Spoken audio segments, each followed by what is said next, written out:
মেমারি হাসপাতালের উন্নয়ন হবে, মিটিং আজকে হয়ে গেছে, আমি করে দেখাবো। মেমারিতে যানজট দূর হবে, ওই জিটি রোডের উপরই ওভারব্রিজ করে দেখাবো। আমি করে দেখাবো, সময় দিন একটু। মেমারি বিধানসভায় যে সমস্ত রাস্তাঘাট হয়নি করব, যেখানে আলো লাগানি আজকেই মিটিং হয়ে গেছে, কি করে আলো লাগানো যাবে, কোন কোন পঞ্চায়েত হবে করে দেখাবো, সময় দিন একটু। সব এত তাড়াতাড়ি হবে না, সবকিছু মুখের কথা নয় যে আমি বলে দিলাম রাস্তা হবে আর হতে শুরু করলো, হবে না।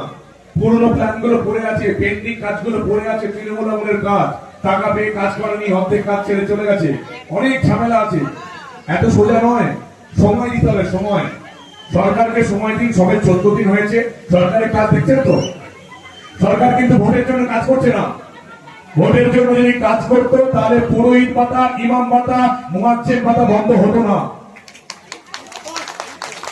সরকার ধর্মীয় ভাতা বন্ধ করে সেই ধর্মীয় ভাতার টাকা আমাদের ছাত্রছাত্রীদের উন্নয়নে কাজে লাগছে, এটাই হচ্ছে সরকার।